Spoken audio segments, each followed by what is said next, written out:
So let's get started. We're going to talk about an artist who is from the town of city of Milan, which you can see highlighted here in orange. He also worked in Como and Monza, which are the two little towns very nearby Milan. And he served in the court of the Habsburg emperors in Vienna and Prague. So those are the places that we're going to go visit. If you see that little kind of purple dot just to the southwest of Florence, that's where I live. So if any of y'all haven't been here before, I'm Elaine Trigiani, and I am an art historian and a kind of a food person. And I've been living in Italy for about 20 years. So I used to work at the National Gallery of Art. Welcome to all of my National Gallery folks who are on the line today. And I've been living in Italy for 20 years, working in basically food and wine tourism. And this is where I live. So I live on the estate of the Castle of Poppiano in Tuscany, just southwest of Florence. Some of my friends have a ballooning company. So they float over in the morning sometimes. My house is down here. This is my garden where the cursor is. And then on the right there, that's my front door. All right, so remember, we're going to go back to Milan. We're going to talk about Milan and then Vienna, Prague, Como, and Monza. And we're going to talk about the artist called Giuseppe Archimboldo. So he was born in Milan in 1526 and he died there in 1593. And he kind of falls between two major, very well-known artists who were working in or born in Milan. And that is Leonardo Da Vinci, who was a Tuscan, who was in the service of Ludovico Sforza, called Ludovico il Moro. So Leonardo was this great force, right? He was this Renaissance man. He was an artist. He was a designer, an engineer. He did a little bit of everything. And he had huge influence in Milan. He actually died in 1519, 7 years before Arcimboldo was born, but they call it the Scia, his wake was very long. So Leonardo's presence in Milan did have some influence on Arcimboldo, who was working literally, a generation or two later. And then, Leonardo kind of bookends one end of the career or the life of Arcimboldo, and the other one is bookended by Caravaggio. So Leonardo on one end and Caravaggio on the other. And Arcimboldo, who really did some very interesting work, has kind of been forgotten. After his death in 1593, he literally kind of dropped out of the history books. And I studied art history and knew almost nothing about Arcimboldo until quite recently. And some interest has picked up lately. And there have been some exhibitions since, starting with the National Gallery of Art in 2010. They acquired one of his paintings and did kind of a retrospective exhibition of his work. So interest has kind of peaked. So we're going to take a look at some of his most original works of art. So he was an exponent of Lombardy. So Lombardy is the area, the region where Milan is located.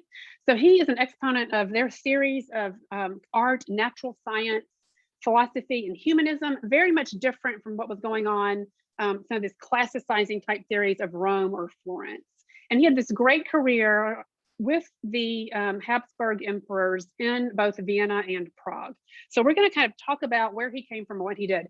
His most well-known works are these composite heads, and we're going to take a look at those at the end, but I'm going to try to kind of help us figure out how he started doing that. And you see an example of that here on the right. So you're looking at two self-portraits of Arcimboldo. One on the left is kind of a pen and ink drawing. And then on the right is a pencil drawing. And he's one of these composite heads. He's done a portrait of himself using designs of rolls of paper. So, and this was at age 61. And he actually used, if you look at right here, 6-1, like the literally page numbers on his forehead. So this is the kind of thing that he did. Really inventive and extremely original. So let's take a look at kind of where he came from and, how he developed this style. It's kind of a guess because we actually don't know that much about him, but we'll take a look. So here's Milan in the 1500s. Again, he's born in 1526. His father, Biagio, was a painter. So he was actually born into an artistic family. This is Milan. You can see the Castello Sforzesco here, so Ludovico il Moro's castle, and then the defensive walls. And let's just kind of see how that looks today. So here's the Castello Sforzesco as it looks today with all of this, kind of basic, urbanness in the background. Remember, here's 1500s. These are the defensive walls. They're right here. So here's the Castello Sforzesco today, And here is the line of walls that you're looking at there in the old-fashioned map. So that's how huge the city has grown. But try to think about what this was like back in the day of Ludovico il Moro, Leonardo da Vinci, and Arcimboldo. And in that period, they were working on the great Duomo of Milan, the Church of the Nativity of the Blessed Virgin. And they broke ground in the late 1300s. This thing wasn't totally finished until 1805. That's 400 years of work. So this is one of those works projects, the cathedral works. It was called I have to look at my notes. Veneranda Fabbrica del Duomo, right? The most venerated fabrica, the works project of the Duomo. This is one of those things. So in 400 years, there are artisans who did nothing but work on this building. So there were artisans, craftsmen, artists, architects who literally spent their whole careers in here. It was a good job to have. So this is actually where Biagio Arcimboldo's father, worked. And the young Arcimboldo worked here as well. And when they were working here, this is what it looked like. So they're just kind of pulling this building up, right? So Arcimboldo was involved doing all sorts of things. He was involved. We have documents stating that he helped install the organ. So anything that was needed, he kind of would come in and help. So he helped install the organ. He also was very involved in the creation of cartoons for the stained glass windows. There are 55 monumental stained glass windows in here, each one of them with a little figurative panel. So he was doing the drawings that then the stained glass artists were following in order to make these panels. So these are two panels that the design for which was done by Arcimboldo. And he did this for 10 years, right? That was a good job. He was part of a great big team, and he was doing things like, designing, stained glass windows. He also had some other commissions together with other artists. For example, in Como, here's an image of Como on that southern tip of Lake Como.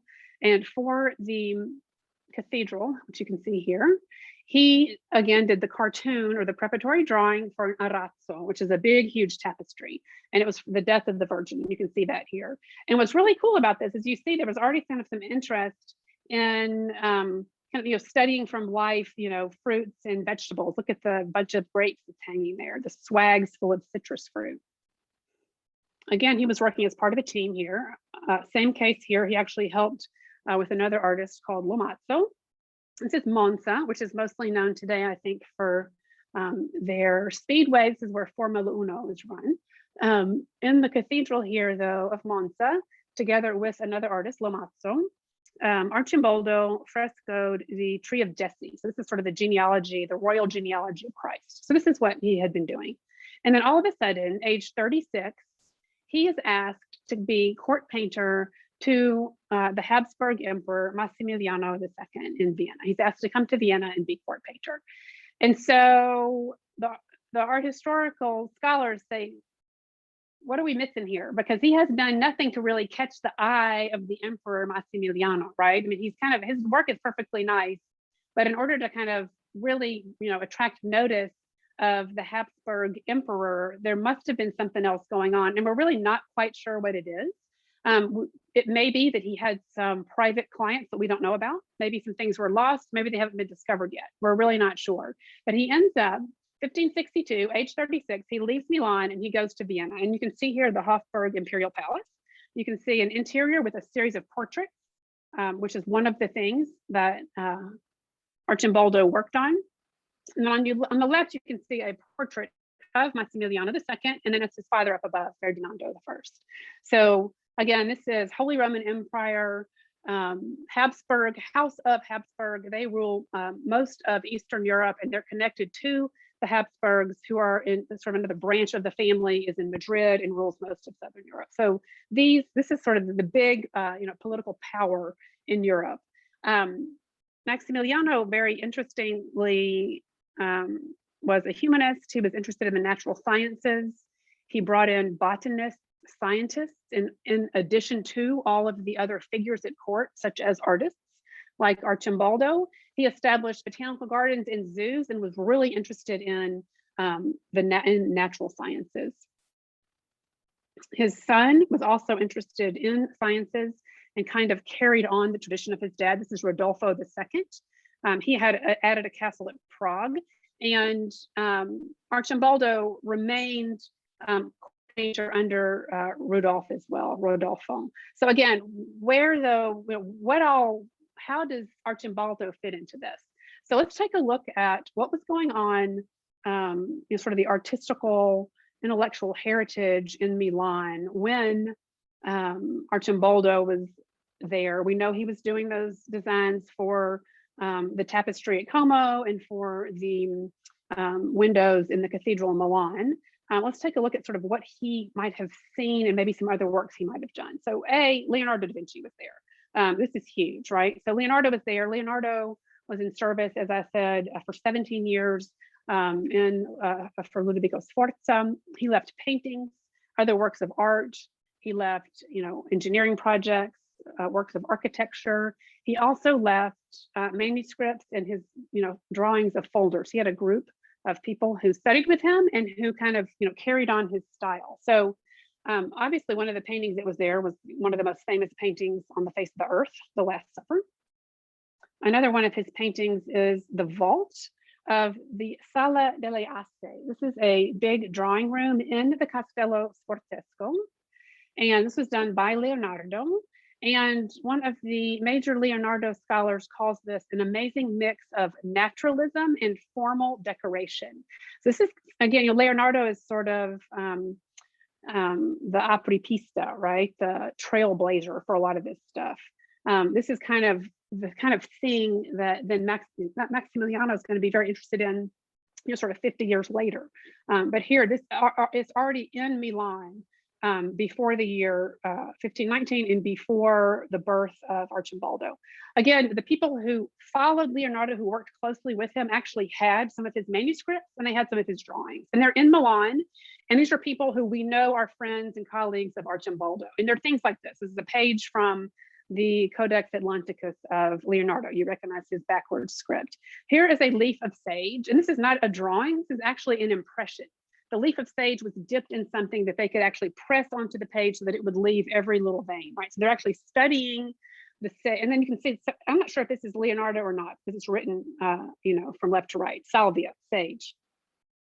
Leonardo was very interested in studies from nature. On the left, you can see some of his nature studies. This is a drawing of a flower called Star of Bethlehem and then some natural grasses. So he's not just studying from nature. Leonardo's interested in sort of everything, right? So he's interested in the natural sciences, but he's also interested in this idea of ideal beauty and finding ideal beauty in nature. Notice how he's kind of really not just treated, but studied the whorls here, the kind of swirls that are made by these grasses, as if it were even maybe water or hair, curly hair, that kind of thing. And the beauty of that, the beauty of the motion, that's very kind of Leonardo. So this is a drawing that was circulating. His followers would have seen this. And then the caricatures that you see on the right are kind of a mixed bag in the sense of, they have kind of a humorous aspect to them. They also are part of Leonardo's study of physiognomy, which he was actually going to write a treatise about this. And there was a lot of kind of discussion about this during the Renaissance. It was this belief that facial features are an indication of the character of the person. So this kind of, looking at the particularities of a person's face and what can that say about the person. So Leonardo really kind of delved into that. And these drawings in particular were being copied by his followers and they were being distributed all over Milan. We're sure that Arcimboldo saw this kind of thing. So that's some of the background that Arcimboldo would have seen while he was in Milan. And then as soon as he gets to Vienna, he's in touch with this kind of the idea of the wunderkammer. So the courts of Central Europe really put curiosity was kind of at center stage. And they actually had these curiosity cabinets, the wunderkammer. And they contained things like, in this case, actual shells, right? Or even some taxidermy, or maybe even wax models of things. We know that Arcimboldo was actually tasked with making wax models of certain fruits. There's this real mix, though, of art, science, and curiosity. And it wasn't just called a Wunderkammer. These things were called Kunst und Wunderkammer, art and curiosity collections. So works of art were hung together with objects. The objects are coming now, of course, things are are coming in from all over the place, right? Christopher Columbus has been to the New World. Things are coming back from the New World. Traders and explorers are out and about. Things are coming from Africa. Things are coming from the Orient. And there's this real idea of this kind of curiosity for all this kind of exotic stuff. And they mounted it fancily and put it on view. So on the left, just for example, you can see a coconut shell from the Seychelles, which has this great low relief on it. And it's in this very fancy mount, silver and gold. The mount, this was in the collection of Massimiliano and Rodolfo. The mount was done by a Milanese family, goldsmiths called Miseroni, the Miseroni family. They were also at court in Vienna. And we know that artists in court, such as Arcimboldo, did the designs for these mounts. So all these guys are working together. They're all seeing the same thing. Here's some more examples of this. There's this idea, again, of combining the study of nature with a sense of wonder and also maybe even a little bit of irony. You know, this little figure here, for example, a satyr who's kind of carrying on his back. I'm not even sure what he's got in his basket. This is part of what Arcimboldo was involved with when he was in Vienna at court, and some of his work literally involved, you know, for example, designing the mounts. He also was involved in portraits, painting portraits, and not just painting portraits, but copying portraits. Remember, there's no photography here, so paintings were huge for propaganda, right? Here's Massimiliano, his wife, and 3 children. That's a lot of offspring. 2 are boys, right? So this Habsburg Empire is continuing. We've got 2 male heirs right here. Let's make some copies of this painting and send it all out, you know, across the land, so everybody knows, you know, the Habsburg Empire is going strong. They were also very much into politically strong marriages. So some of these portraits, like the one you see on the right of Anna, who's a child on the left, she's grown up on the right. This may have been to show a suitor, okay, you're being married, you know, these people were promised off in marriage at young ages, and they would send out paintings to sort of show, you know, this is who you're marrying, that kind of thing. So we know that Arcimboldo was working on these portraits. It was in a workshop. It was never just one hand. He wasn't responsible fully for these portraits, but he participated in painting the portraits and then literally copying them, because maybe they would send out 4 of the portraits. So make sure everybody knew we have some heirs, right? Again, you couldn't just print up more photographs. You had to literally copy these paintings. Other things he was involved with, really being able to sort of, you know, use his creativity here. And this is sort of common for a court painter, and Leonardo did the same thing as he was in service of Ludovico il Moro. There were lots of pageants, jousts, theatrical productions. They needed costumes. They needed, you know, floats like for a parade, and these kind of fantastical images. These were all designed by Arcimboldo. So he was literally spending time putting together, you know, kind of this fanciful sleigh that was going to be a parade float, and then helping it get built. He also had some engineering knowledge, and we don't know how he came about this. We don't know how he knew this, but he did.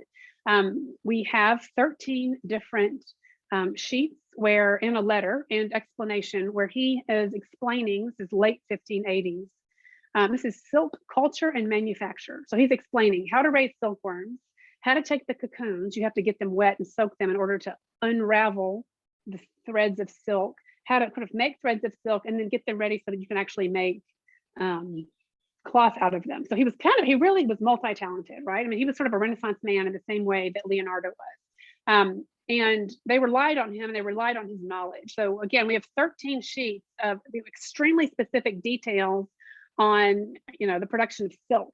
Very, very specific, right? And then we're getting closer and closer to the works of art we're going to look at. And then there's this idea again, remember that Maximiliano has established zoos, botanical gardens. He has staffed them with professionals. He's got a steady stream of specimens coming in from the Orient, the New World, Africa. People are very interested in, you know, all of these sort of unseen, you know, animals, plants.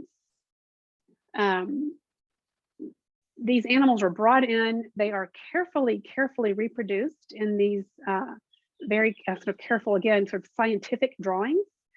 Those drawings are then passed to, in some cases, Ulisse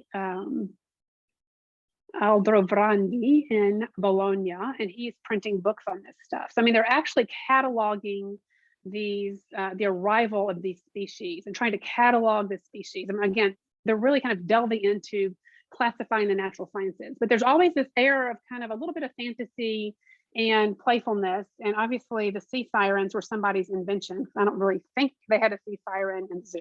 Maybe they did, we don't know.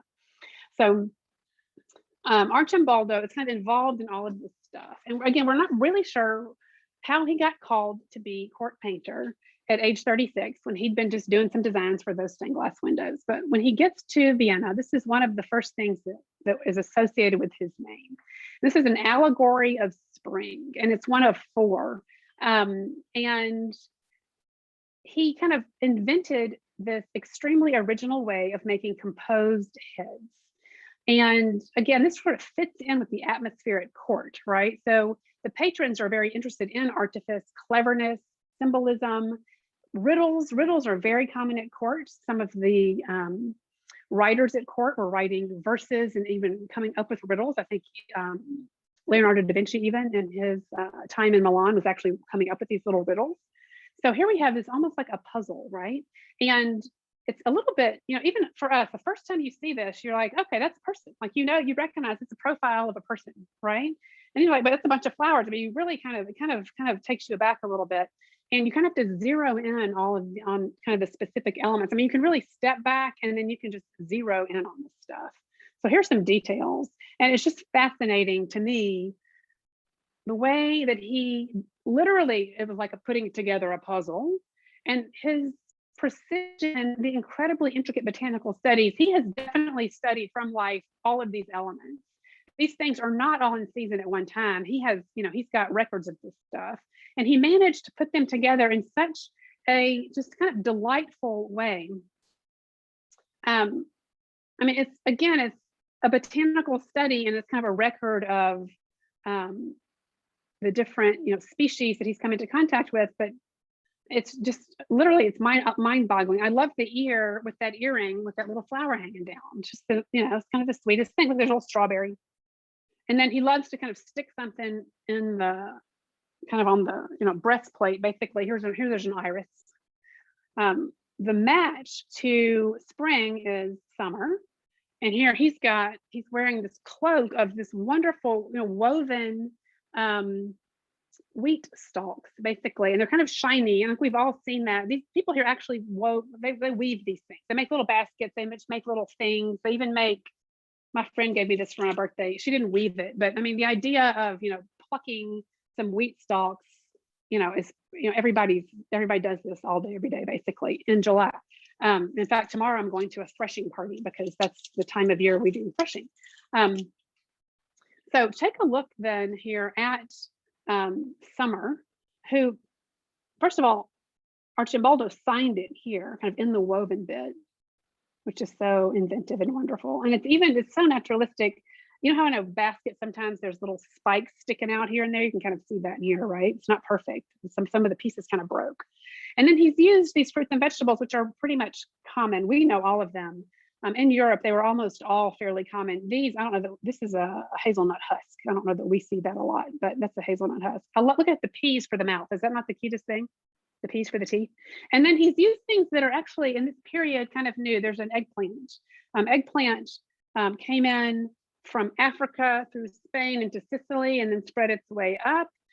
Relatively new, but super new to this time period is corn. Corn came from the New World and really wasn't very well known at all until the very late 1500s. And here's this ear of corn. And I love it that it's looks like, kind of dark orange corn. So there's really no precedent for this stuff. So here's Arcimboldo, who kind of grew up in this atmosphere with all of, and he must have had his own sort of creative spirit, was really fed by everything that he'd come into contact with. So again, how he got plucked out of the Duomo Works project to come to Vienna, some scholars actually believe perhaps he had started working on these things before he was called to court.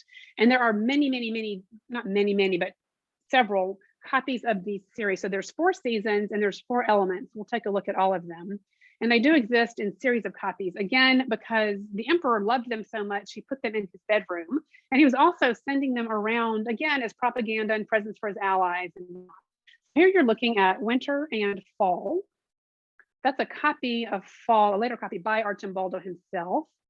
really emphasizing, the idea of grape production and wine production, grape harvest and wine production in the fall. And I love he's not just used a barrel, he's used the staves of a barrel that has been taken apart, which are held back together with an intertwined, grape vine. I mean, you can see all of it's full of grapes.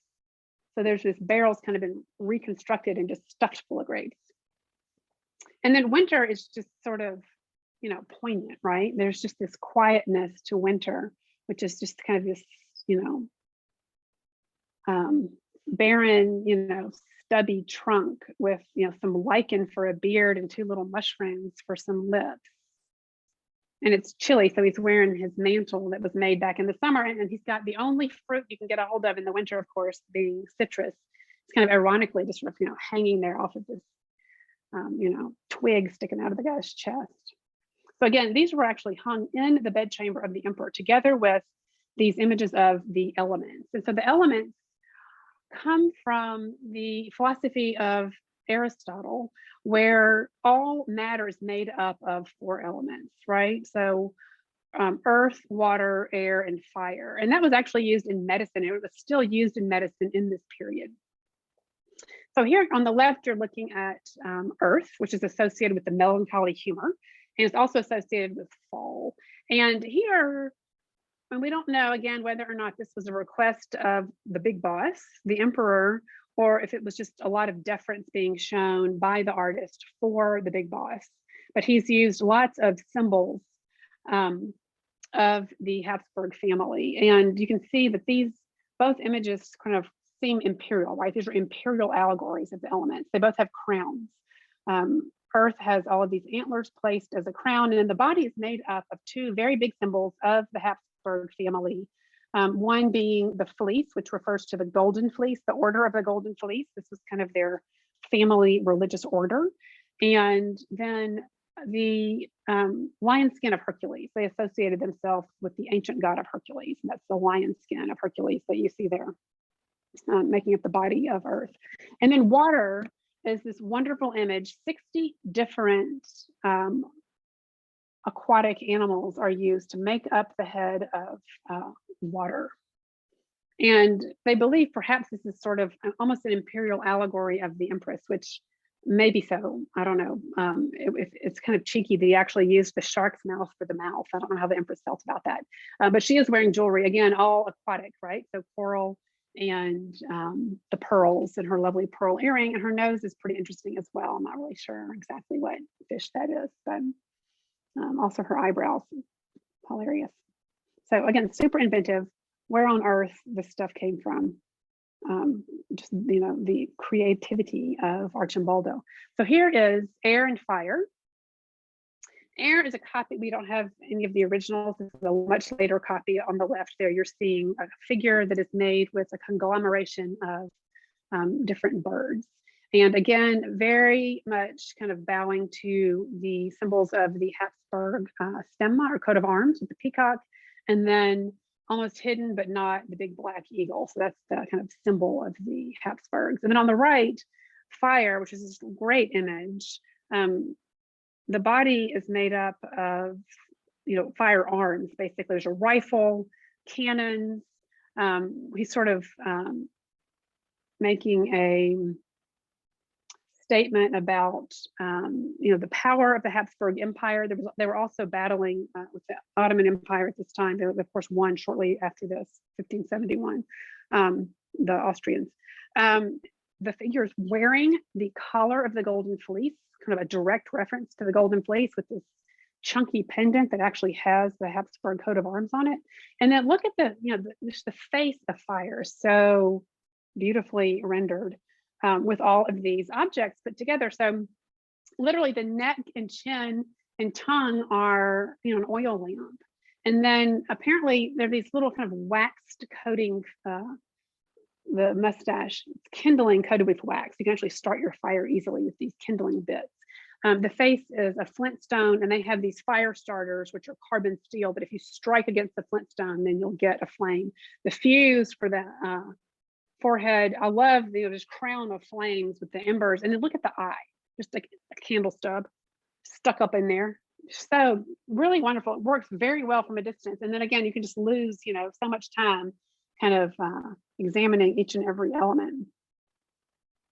So these were definitely done for the emperor, again, in his bedchamber. And then Arcimboldo also did stuff like this. Again, just kind of delightful images, a little bit of irony, playfulness, but still somewhat serious. These are images of, kind of allegorical images of professions and perhaps even actual people. There's a cantiniere or cellar master on the right.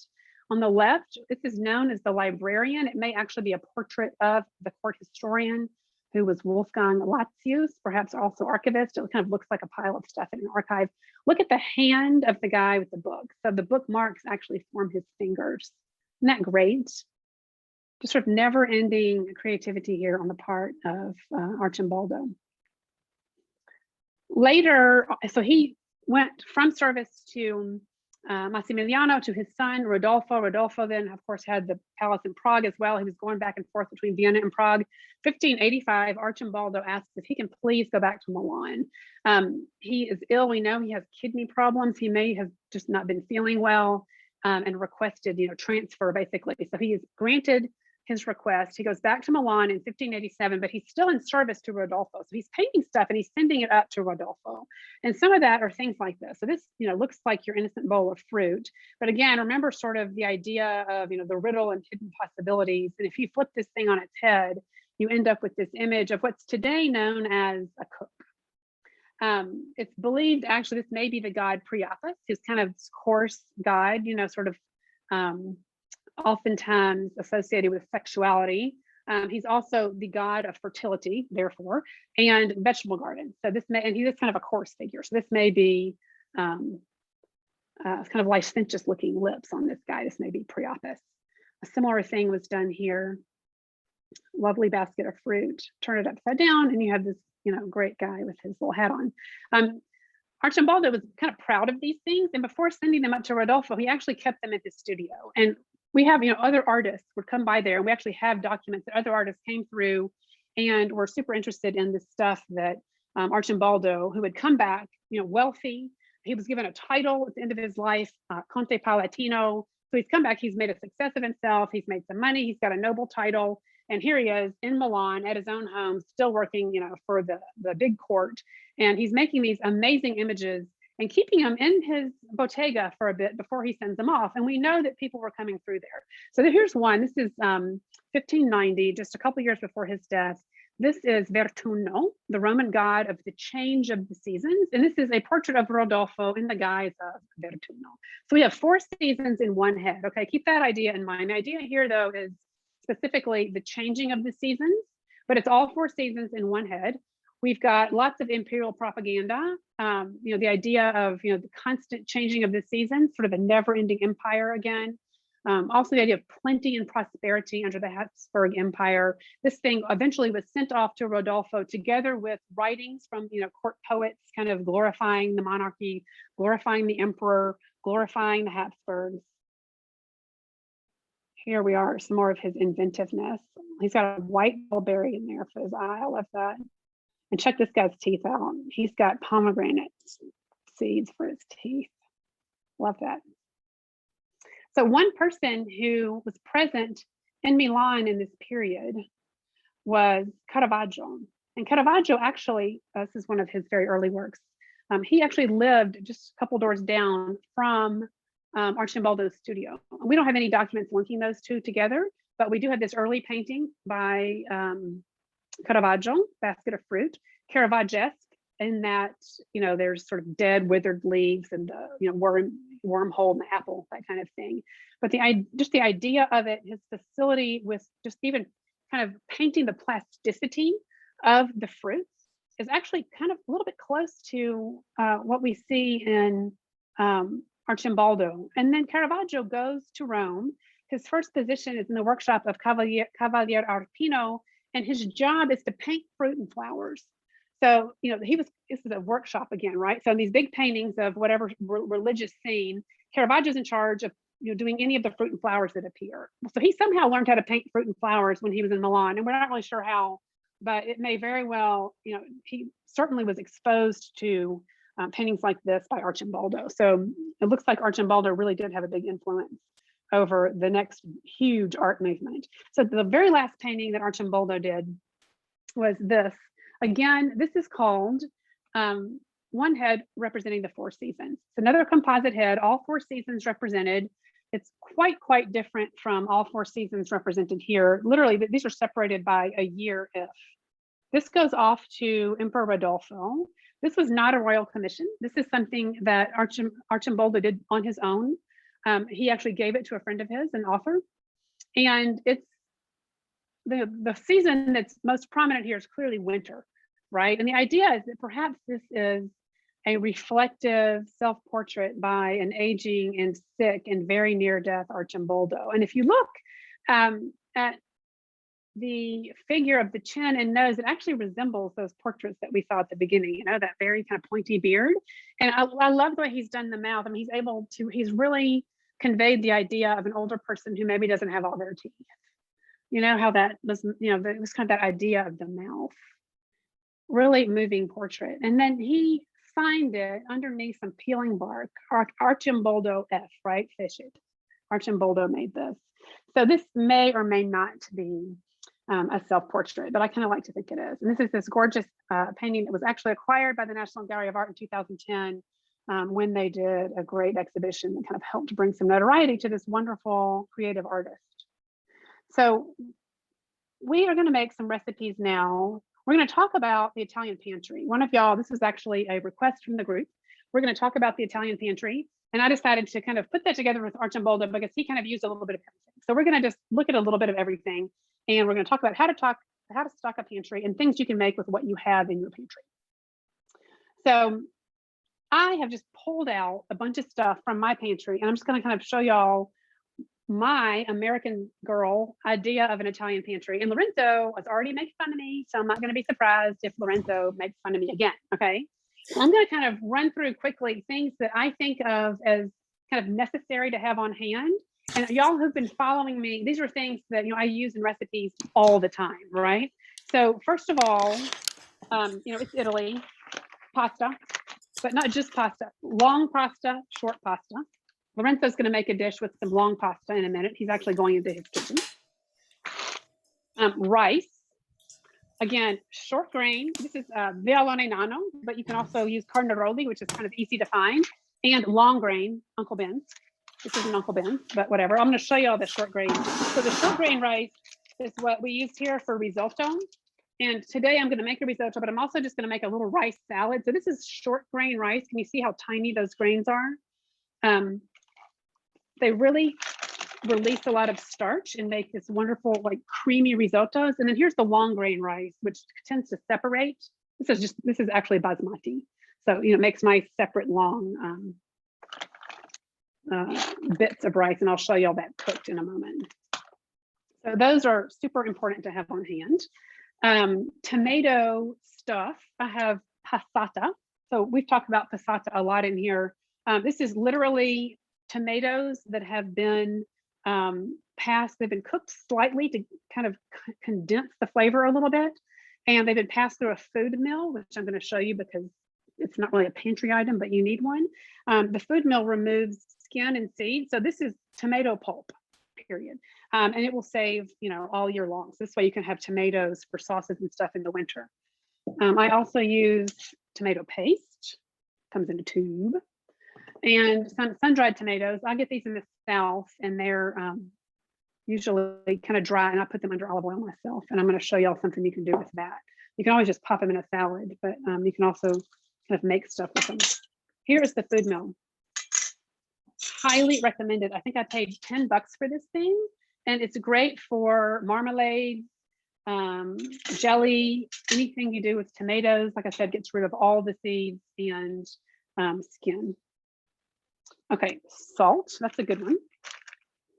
Sea salt, finely ground sea salt and coarsely ground sea salt. So it's 2 kinds of salt. Oftentimes you'll see in Italian recipes, they refer to it as sale fino or sale grosso. It's always sea salt. It comes from the sea.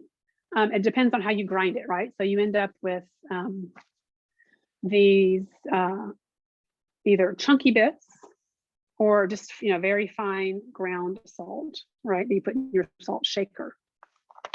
We often use the sale grosso, the big fat salt, to put into the water you boil the pasta in, or the rice, that kind of thing. Let's see, fishy things. I always have tuna on hand, always. This is just literally tuna and olive oil that I get from the grocery store, and I can make all sorts of stuff with this. We made vitello tonnato a couple weeks ago. I'm gonna make a little salad with it tonight. You can put it on top of beans. I have anchovies. Umami everywhere, anchovies. I also have salted sardines, which just gives me an option, but you don't have to have both of these. These are a little bit more pungent than the anchovies. I like to have them on hand, both of them. Also, here's liquid umami. This is colatura di alice, which is literally almost kind of a fermented anchovy liquid, right? So remember the ancient Romans used garum. This is the modern day version of garum. This comes from the Amalfi Coast at Cetara. It's that first village when you head towards Amalfi right after Vietri sul Mare. And this is literally liquid umami, and you can use this everywhere. I use it in Asian recipes. I even use it in pastas, Italian pastas. It really adds just kind of that almost an earthiness, oddly enough, even though it's fish. So remember, I'm going to send y'all a list tomorrow of all this stuff, and I'm also going to tell you where you can get it. And you'll have a discount. And then I also love, and I'm going to make something with this tonight, still on the preserved fish front, botarga. So this is a tuna egg sac, which has been salted and preserved. And it is kind of a lot. It's super, super fishy. Here you can kind of see it's made up of 8 gazillion little tuna eggs. Real flavorful, and a great thing just to have in your pantry, fridge actually, and really useful. And you can kind of whip up great recipes out of nothing if you have something like that on hand. I also keep preserved some kind of, they call it carne secca, so some kind of piece of cured meat. So this is a rigatino, right? It's aged, I guess I should say. It's salt cured, not smoke cured bacon. And I use this to start lots of sauces. This is what you can use to make amatriciana or carbonara, that kind of thing. Cheeses, also from the South, ricotta salata. You can find this, I believe, in the United States if you look real hard. You can also order it online. Just kind of a good grating cheese. It adds a lot of kind of sheep milk tang to anything you put, zucchini, for example, are great with that. I also keep on hand pecorino romano and Parmigiano. I got this enormous, like 5-pound chunk of Parmigiano last time I was up in Parma, and I've just been nibbling on it and grating it on top of things. So those are the cheeses that are kind of important to have on hand. Olive oil, obviously. As y'all know, I make olive oil. These are 2 of the oils from Saguna, a more delicate oil and a kind of more powerful, big personality olive oil. So high quality extra virgin olive oil is super necessary to have on hand for an Italian pantry. I also keep capers, these under salt, so salted capers. These add a punch to anything. So if you just want to make, we're going to make a rice salad in a minute, which literally has capers and lemon zest on it. And it is the easiest thing, and it's so good, super full of flavor. Let's see, herbs, hot peppers, which I get. Can you see the string of hot peppers back here? Can you see this? Lorenzo, non so se si vede or no. See? String of hot peppers. Okay, good. Hot peppers, dried or fresh. These are dried. Oregano. This adds so much wonderful flavor to anything, not just tomato sauce or pizzas. I oftentimes just put this on a piece of cheese. Lemon zest and oregano. Bay leaves, thyme. I just like clip it off the plant and stick it in a jar. It dries by itself. Fennel seeds. Remember we used these when we made the pork belly. Any meat you put on the grill, fennel seeds do a good trick for that. I have some fresh herbs out of the garden: rosemary, sage, basil, easy to plant. Other preserved things, literally off the pantry shelf. Olives. I made the green ones myself. Somebody gave me the black ones. A little bit of orange zest in there. Love the orange zest. So these are good just for eating, but they're also really good in recipes. If y'all remember when we made the braised rabbit, we used these black olives. Fruta seca, as in dried fruit, as in nuts. Almonds, always have almonds. They're a great topping, even instead of cheese on top of pasta sometimes. They're really versatile. Pine nuts, same thing. You can toast them and put them in a salad. You can actually cook them with meats. Pesto, can't make pesto without these. Let's see. Orange zest. Love orange zest. So we only have oranges here in the winter. And so I usually just kind of peel them and save some just dry since it's already been used. A great orange zest into things. I'm actually about to use that with some beans. I'll show you that in a second. This gives great flavor to kind of a green sauce made out of parsley and capers. I use that on top of cheese as well. I'm about to put it on top of beans with the botarga. It really kind of gives a nice little punch, or just even like on a spinach salad, just a little grating of orange zest. See, vinegars, I've got red wine vinegar. Somebody gave me a starter, so I've been trying to keep that going. Balsamic vinegar. This is the real deal balsamic vinegar. It needs to be in these this is the bottle that the real deal balsamic vinegar goes in. Now see how thick that is? It's been sitting here, so notice how you can see through the bottle. If you shake it up, I'm going to move it around a little bit. Look how it coats, completely coats the bottle. That's what balsamic vinegar needs to do. This is also good just for a little bit, goes a very long way. Let's see. Oh, I have some homemade balsamic vinegar too. My friend Brenda makes this in his, it's even thicker. He makes it in the garage. Yum.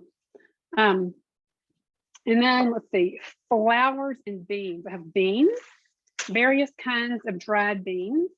So when you don't know what to make, you can just, soak some beans and then whip those up. I've got white beans, chickpeas. These are called ticerche. And then lastly, flour. I've got chickpea flour, so you can make cecina. We made that in here before. How do you say that? Cecina? Cecina. Lorenzo? Torta di ceci. How many ricordo come si dice cecina? Cecina. Cecina. Okay, Sì. it's cecina. Or torta di ceci. Chickpea flour crepes, which you can also just make pancakes out of. This kind of resolves a lot of things if you don't have anything on hand and you need to feed somebody. Polenta. Cornmeal. Remember a couple weeks ago I made cookies out of this. I made a cobbler out of it. It's also really good next to cooked fish. I have chestnut flour for all those good fall recipes that we made. And then just regular old wheat flour. I have both hard wheat and soft wheat. So hard wheat for making pasta, and then soft wheat just for cookies and cakes and whatnot. So that's kind of a rundown of my pantry. Hang on, here's one more good thing. This is mosto cotto. Actually, I have two versions of this. This is grape juice that hasn't been fermented. It's been cooked, however. So balsamic vinegar would be this fermented. This is kind of a step before vinegar. These are both very savory. They kind of have a slight hint of sweetness to them. You can use them on salad. They're also really good on things like baked potatoes or roasted potatoes. So again, just grape juice before it turns into wine or before it turns into vinegar that's been kind of boiled down and reduced. So this is mosto cotto, which you get in the South, cooked must. And this is Saba. So this is from Emilia Romagna. It's called Saba. So the people who make balsamic vinegar also make Saba. So you can get this when you're in Emilia Romagna. Right, so that is a kind of a little rundown. I don't think I missed anything of what I think of are pantry staples. And I'm going to show you how to make a few things. I'm going to move the computer over to the stove, and I'm going to show you just how to whip up a couple things with what's on hand. So one is that rice salad that I was telling you about.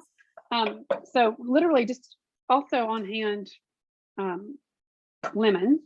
So a super flavorful and fresh kind of one plate dish is this rice salad. I just literally made some basmati rice, long grain rice.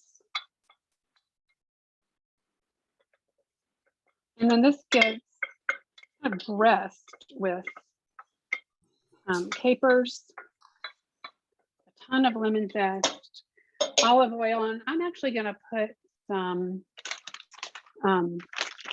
tuna in there just to kind of make it a little bit richer. These are salt packed capers. I'm going to leave the salt on and not add any more salt.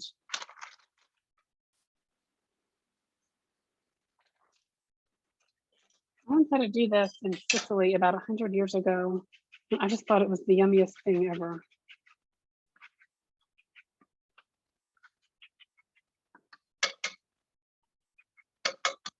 And since I learned about it in Sicily, I'm going to put a Sicilian oil on top of it. So I like to have a couple of different olive oils because they really all have different flavors. So this is Leo 20. That's my cousin Leonardo. I'm going to use some of his Sicilian oil on here. Kind of douse it good. And there's a ton of salt on here because those capers are just crusted with salt. So it's definitely well seasoned. And then I'm going to top it with some tuna just to kind of make a little bit more substantial dish out of it. It just looks like it needs some more oil. There. So there's one. Okay. So literally when you haven't had a chance to go food shopping, there you go, right there, straight out of the pantry. Takes 2 seconds. Really good. Everybody loves it. One other thing. These, let's see, with the beans that we made, that we talked about, I just boiled some borlotti beans this morning, and they are so good. I ate this in Venice, and I thought it was really an interesting combination. And it's borlotti beans with the bottarga on it. So the bottarga is that salt cured tuna egg. So it just gives it's like a real punch of flavor to the beans. And the way they served it in Venice was just beans with the bottarga and some olive oil. And I add a teeny little bit of orange zest because this is one of those places where orange zest just kind of pumps up everything.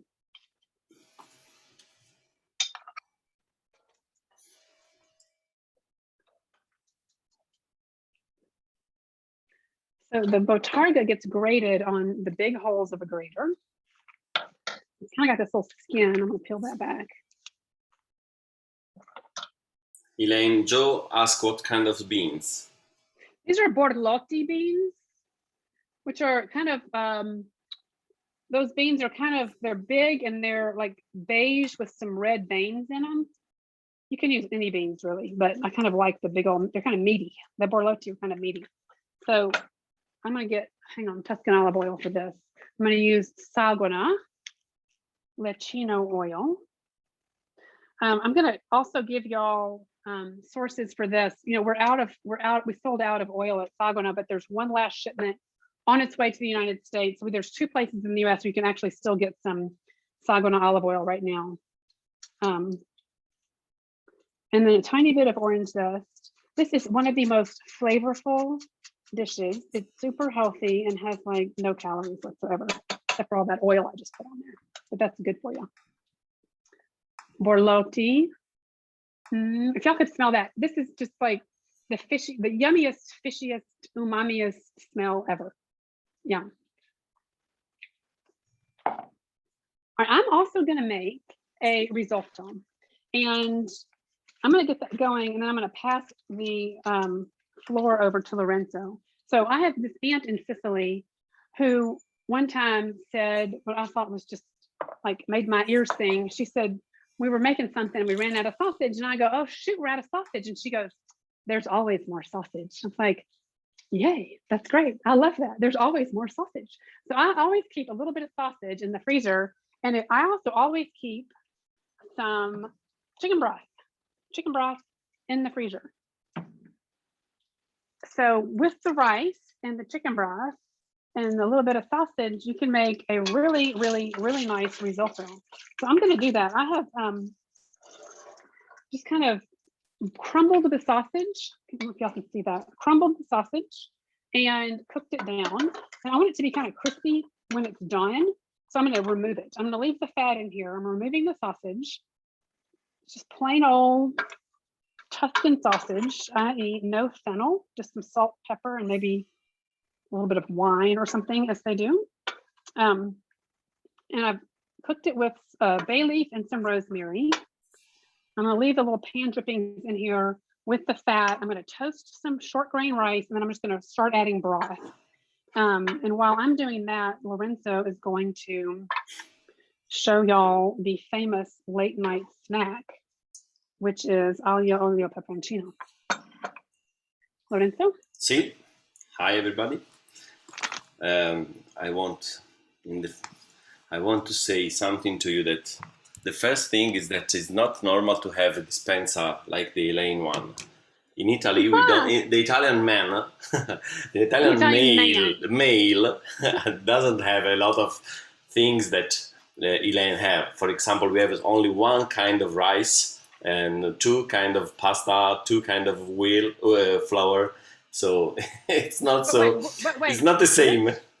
Which kind of rice? Short grain rice? It depends. It depends. If the last recipe needs basmati, we have basmati. If the last recipe has another kind of rice, we use another kind of rice. The only thing that whatever was the last thing you cooked. Yeah, the only thing that we don't that we have all the time is tomato and garlic and vegetables. Garlic and onions. And tomato sauce and so and pasta, a lot of pasta. So Joe say that we are like an old married couple. So in fact we live in different house. So it's it's a good thing. So I'm going to show you. I try to put my computer in a place that you can see better than what I do. Okay, this is the ingredients for one of the best food that we make. For example, in the late night when we come back to a theater show or a football match with friends, and this is or the pub after the pub, to combat the hangover. And so this is the first pasta that we make when we start cooking, and the name is aglio, olio e peperoncino, garlic,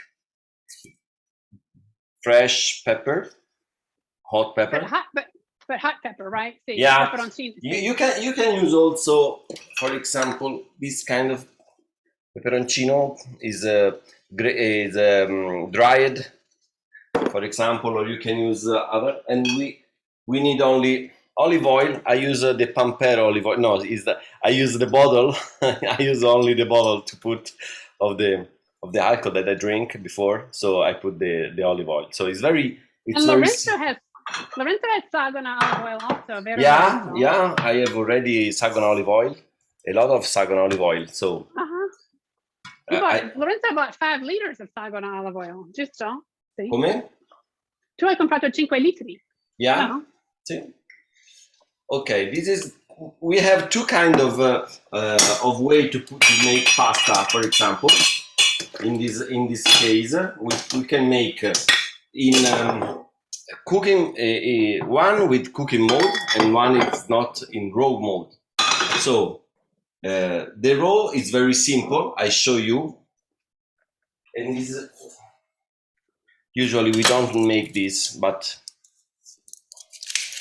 we have to take the garlic. Then I don't take it before the garlic, so I have to peel it. Sorry. I wish Lorenzo was here because good. I could hardly get this open.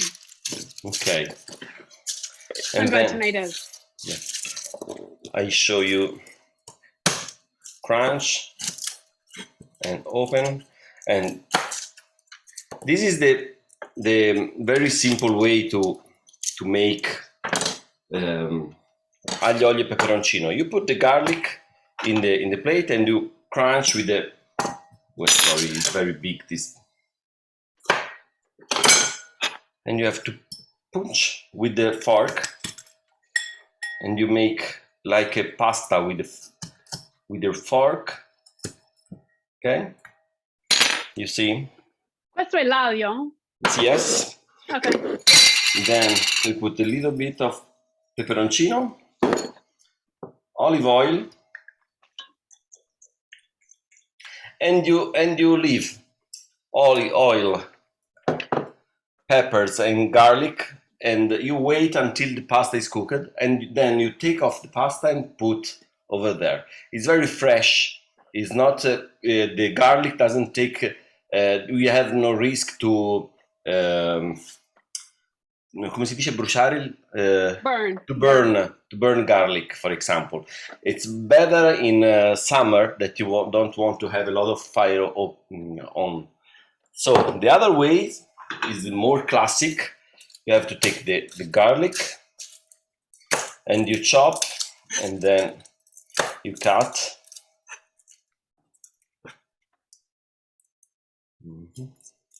Okay.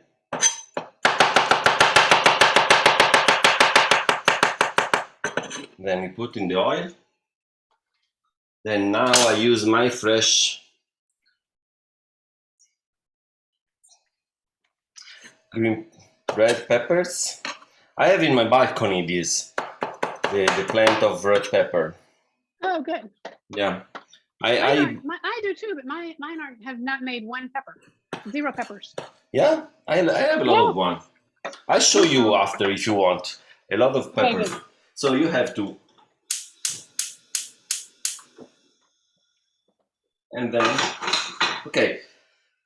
This is all. So you don't have to make anything else. It's very simple. You only have to wait that pasta is cooked and the olive oil is warm and the garlic is not burned.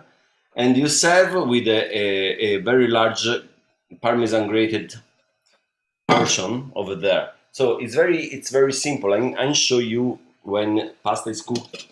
It's ready. You're cooking. Vuoi che parlo io un attimino? Yeah, sì. La pasta? Sì. So Lorenzo's waiting for his pasta to cook. I am waiting for the risotto. I'm slowly but surely adding broth to the pan as the rice soaks it up. I can see the rice is starting to let out some of its starch, so it's getting there. And in the meantime, I'm making this little kind of a spread, which is kind of like a little aperitivo spread called capuliatu. And capuliatu is a Sicilian word, which literally means chopped. And it can mean anything from like ground beef to this little spread. So this is a capuliatu. It's a chopped up thing. And all it is literally is sun-dried tomatoes, capers chopped up together. Here's the capers. Here's a caper that hasn't been chopped. Caper, salt-packed capers. I actually did rinse this because it gets to be really strong. And then these sun-dried tomatoes, which again, I get in the South, it's literally a tomato that was sprinkled with salt and just literally just sat out in the sun. And then I stick it under olive oil just so they'll be a little bit softer. So they get all chopped up together. The capers have enough salt on them that you don't even have to season this thing. You chop it up super fine. And then put it in a little bowl with some olive oil. And then it's really good, you know, just on a cracker, or a little toast point or something. Again, just kind of a nice appetizer. So people show up for cocktails and they want a snack. This is what you can give them.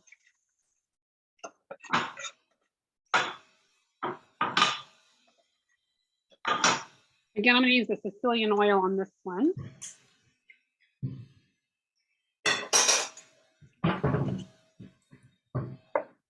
And this kind of packs a punch because sun-dried tomatoes and capers are really flavorful. And I just put that really pungent Sicilian olive oil on there. So it is super flavorful. Lorenzo, come va la pasta? Molto bene, sto finendo di scaldare l'aglio. I'm going to show you the garlic. I don't know if you see. Now it's not brown. I wait another minute. La vuoi che sia marrone? But You want it un to po' be sì, yeah, brown. I love the flavor of the garlic when it becomes a little bit brown. I prefer. I hate that. I hate that. I'm Yeah, glad you love it. like you ate onions and I love onions, for example. Like, It's the same. ugh. Yeah, Joe good say thing we're not a married couple. yeah, Joe say we like two old couple married. Okay, my pasta is ready. Then I put a little bit. Aspetta, what pasta are you using? Now I use linguine, for example, but you can use. Normally we use only long pasta, not short pasta, for this plate. Okay, this is the first version. Yeah, this is the first version. The first version without cooking garlic.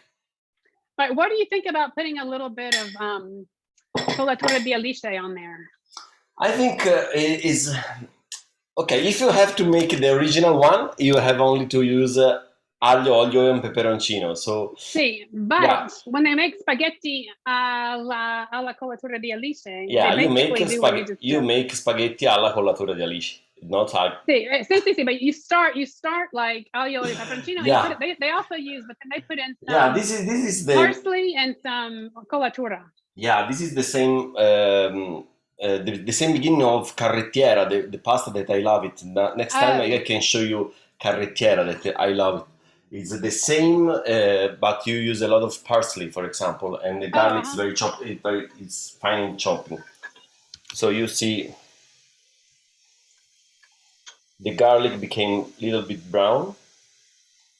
Okay, and then it's enough. So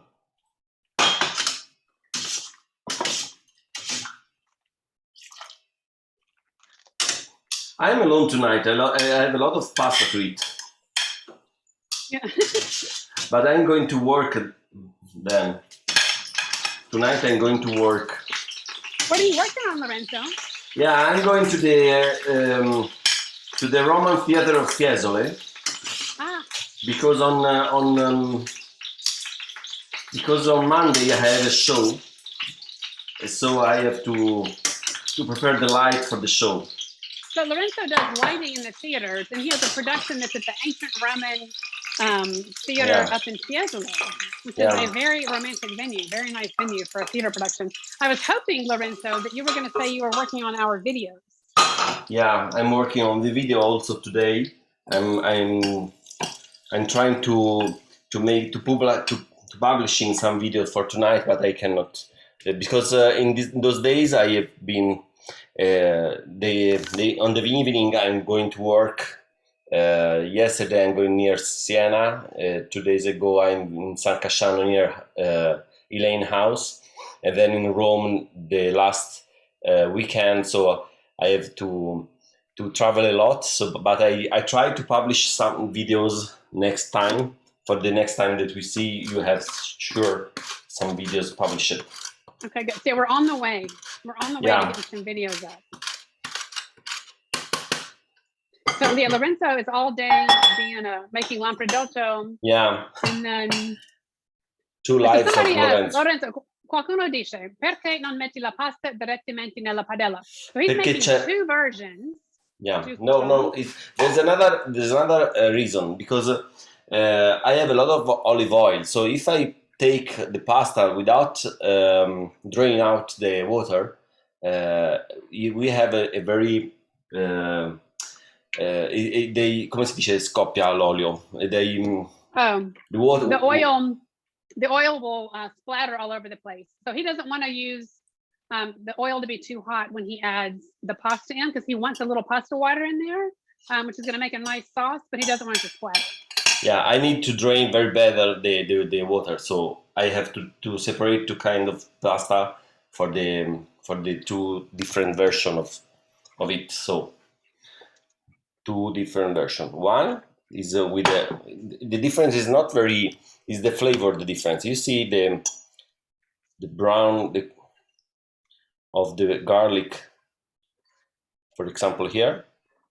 And if you like the flavor of garlic, and this is only the red of peppers, and the garlic is bigger over there, for example. Yum. Here. That looks very good. So I give you back the video, Elaine. All right, so Lorenzo's going to go eat pasta, and I'm going to be eating rice. And so I have been just slowly but surely stirring broth into my short grain rice, excuse me, to make the risotto. And let me just taste it to see how done or not done it is. It's super al dente, but it is, we're late, so I'm going to put it on a plate and show you how this comes out. So when it's done, I'll add the sausage back. And then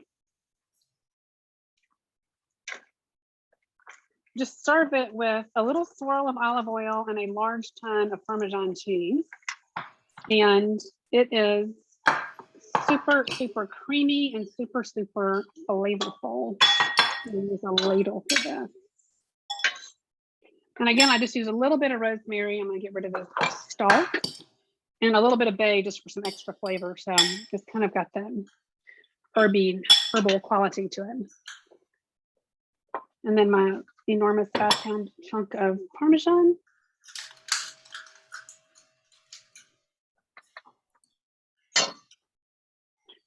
Swirl of olive oil. And this is actually, as far as cooking straight out of the cupboard with having no ingredients on hand, this is a really, really, really good dish. I have to test my pasta. Lorenzo's having supper. I'm gonna taste my risotto. I eat risotto with a spoon. I don't know why. It's more comforting. It's like more comfort food if you eat it with a spoon. I work better tonight. Buonissimo. That's so good. Oh my gosh, I highly recommend it. So I'm going to send you all those recipes tomorrow. If y'all have any questions, you can keep typing them into the chat or respond to the email tomorrow and we will let you know. We'll respond. Lorenzo is going to be working hard on the videos. I know he is. Right, Lorenzo? Yeah. Okay. All right, y'all. We went over about 15 minutes, so I'm going to let y'all go and get on with your Saturday.